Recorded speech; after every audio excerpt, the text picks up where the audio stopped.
யாருக்கெல்லாம் மதியும் சுரேஷும் சீக்கிரமா ஒன்று சேர்ந்தாங்கன்னா புரிஞ்சுக்கிட்டாங்கனாலே பார்க்கவே சூப்பராக இருக்கும் அப்படின்னு நினச்சிங்கன்னா நம்ம சேனலுக்கு உங்கள் பொண்ணான கையால் ஒரு லைக்கை போட்டு சப்ஸ்கிரைப் பண்ணி ஆதரவு கொடுத்துருங்க அன்பு உறவுகளே. விதியோடு விளையாடு, ஆனால் இந்த மதியோட விளையாடாத. மதியை தொட்டவனும் கெட்டான், தொடாதவனும் கெட்டான். சுரேஷு உனக்கு தாயா இது? என்னப்பா சுரேஷு, வீட்டில் எலி வெளியில் புலியா? பயங்கரம் மிடுக்கா இருக்கிற எங்க அக்கா கிட்ட இப்படி துவண்டுட்டியே. ஒரு தள்ளு தான் அடி லைட்டா தள்ளினாங்க, அதுக்குள்ள போய் இப்படி பல்ட்டி அடிக்கிற, அதுவும் அதுக்கும் இல்லாம தள்ளி விட்டான்னு வெக்கமே இல்லாம சொல்ற. என்ன சுரேஷு, அப்படித்தானா உன் வீராப்பெல்லாம்? என்னையா நீ நினைச்சிட்டு இருக்க? ஒரு காதல் பார்வை இல்லை, ஒரு அன்பான வார்த்தை இல்லை, திடுக்குன்னு இப்படியே டக்குன்னு போயிட்டு நம்ம 2 பேரும் ரொமான்ஸ் பண்ணுவோமான்னு கேட்டு போய் நின்னா, அதுவும் போலீஸ் ஸ்டேஷன்ல இருந்து என்ன நிலையில அந்த புள்ள இருக்கா? ஒரு மனுஷிக்கு மனுஷன் நிலைமை என்னன்னு கூட நீ பார்க்க மாட்டியா?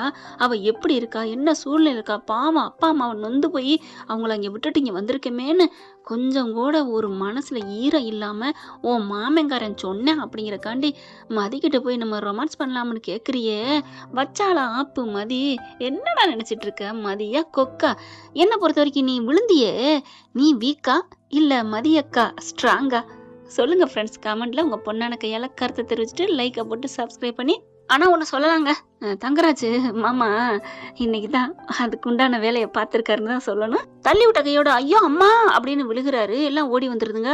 பொண்டாட்டியும் புருஷனும் ரேவதியும் உங்க புருஷன் தங்கராஜும் உனக்கையோட என்னடாச்சுன்னு கேட்டா, தள்ளி விட்டா மாமா, தள்ளி விட்டா. ஏன்டா தள்ளி விட்டா? அது வந்து சொல்ல முடியல. ரேவதி பாக்குது, என்ன ஆச்சு ரேவதி? மதி என்னமாச்சு, என்ன ஆச்சு? அது வந்துக்கா ஒண்ணு இல்லக்கா. அக்கா நீ அவகிட்ட போய் பேசுற கேக்குற, என்கிட்ட கேளுக்கா, அடிபட்டு கிடக்குற நானு அப்படிங்கல. சரிடா, உனக்கு எதுக்கு அடி விழுந்திருக்கு, என்ன ஆச்சு? அவ தான் தள்ளி விட்டான்னு சொல்றேன்ல. அவ ஏன்டா தள்ளி விடணும்? அவ பாட்டுக்கு ஒரு இடத்துல உட்காந்துருக்க போறா. நீ வந்து என்னடா பண்ண அவகிட்ட? என்ன பண்ண? அது அது வந்து டக்குனு மதிக்கிட்டு போயிட்டு, மதி இவன் என்ன பண்ணான் சொல்லு மதி. அது வந்து என்னதான் இருந்தாலும் பாவம், அவனை விட்டு கொடுக்க கூடாதுன்னு நினைச்சிட்டு அப்படியே மழுப்புறாங்க. ஆனாலும் சுரேஷ் தன்னாலே தவளை வாயில கெடுங்கிற மாதிரி, அக்கா ஒண்ணு இல்லக்கா, நான் பொண்டாட்டி தானே, அவ புருஷன் தொடர்க்கு உரிமை இல்லையா என்ன?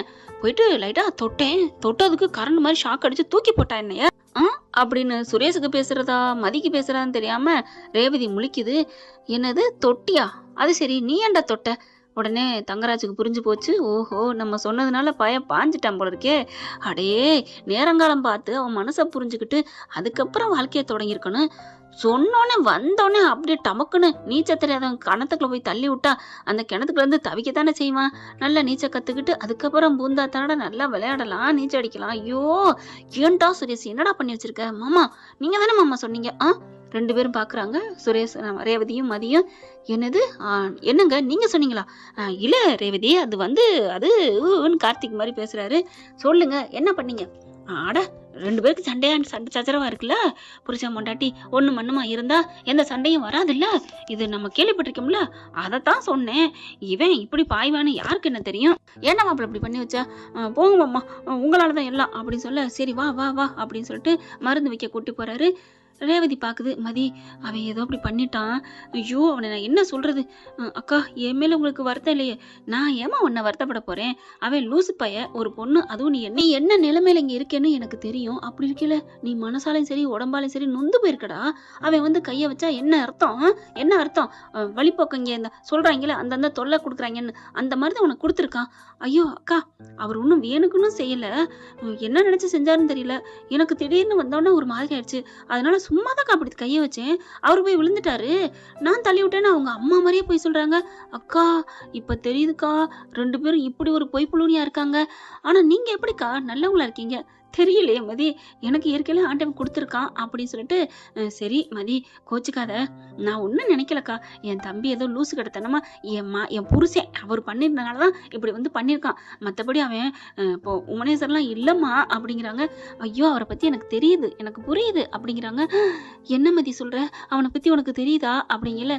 தெரியுது, கொஞ்சம் அப்படியே கொஞ்சம் மிடுக்கா இருக்காரு, துடுக்கா இருக்காரு, சும்மா தான் தள்ளி விட்டேன், பொதுக்கடின்னு விழுகிறாரு, தொப்புக்கடின்னு, இதுல இருந்தே தெரியுது அவர் சும்மா வெத்து வெட்டுன்னு ஏய் மதி, அதுக்காண்டி என் தம்பி ஓவரா பண்ற டேமேஜ் அப்படிங்கிறாங்க. இல்லக்கா, நான் நிஜத்தை சொன்னேன். நான் கூட அவர் ரொம்ப இவ அப்படியோ இப்படியோ நினைச்சேன்.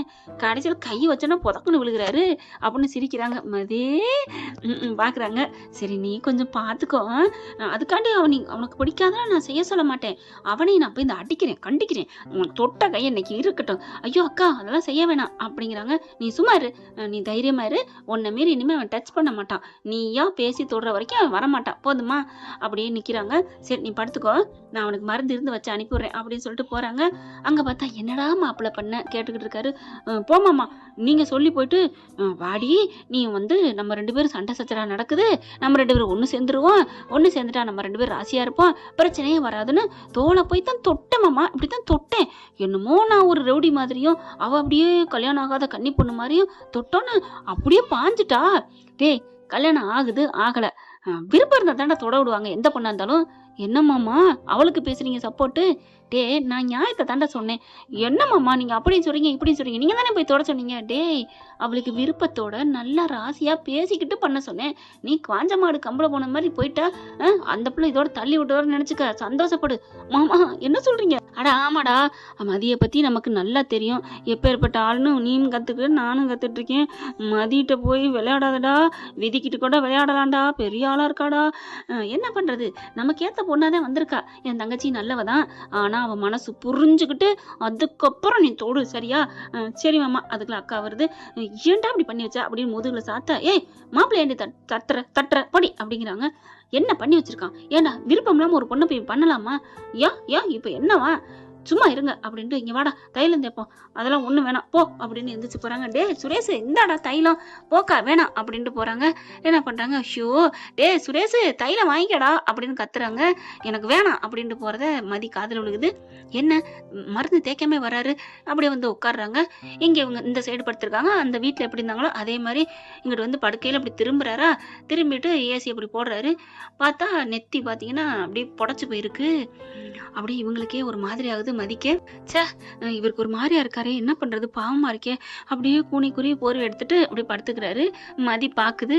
அப்படியே படுத்துக்கிட்டு கண்ணை மூடிட்டு இருக்காரு. குடு குடு குடுன்னு அவருக்கு ஒரு மாதிரி ஆகுதுங்க. அடிபட்டது.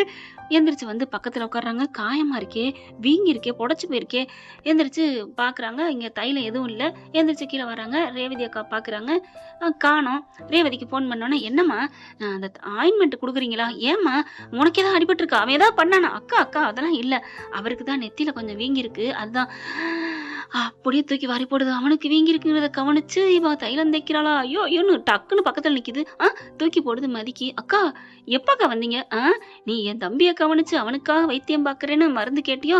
எப்ப நீ அப்படி கேட்டியோ அப்பவே நான் மின்னல் வேகத்துல வந்துட்டேன், இந்தா அப்படின்னு கொடுக்குறாங்க. மதி, சரி நான் ஒன்னும் சொல்லல, சொல்லுங்கக்கா, பார்த்து இருந்துக்கோ, பத்திரம். என் தம்பி பாவம், இதுதானே சொல்ல போறீங்க? அப்படிலாம் சொல்லலாமா?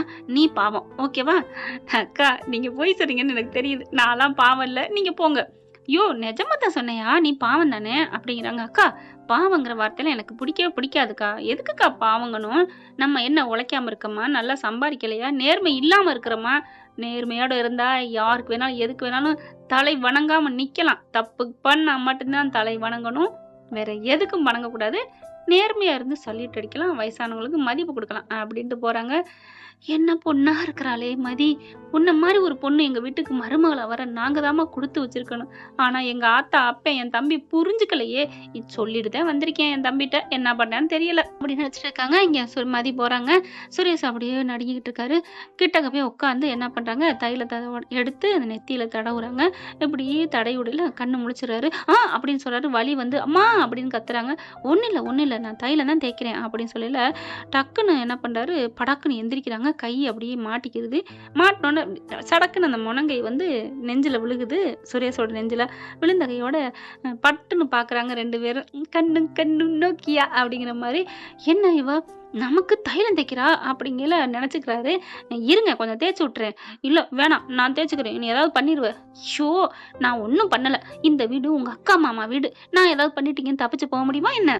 அடிப்பாவே, அப்போ வேற இடமா தான் நீ என்ன வேணாலும் என்னை பண்ணிடுவியா அப்படிங்கிறாரு. கேள்வியெல்லாம் அறிவாத்தான் கேட்குறீங்க, நான் உங்களை ஒன்றும் பண்ணலை போதுமா அப்படின்னு சொல்லிட்டு தைலம் தேய்க்கிறாங்க. போதும் போதும் இங்கே இந்த இந்த பக்கத்து அப்படின்ட்டு சுற்றி வைக்கிறாங்களா, கரெக்டாக அவங்க கையை பிடிக்கிறாரு. கையை பிடிச்சோன்னு ஒரு மாதிரி ஆகுது மதிக்கு.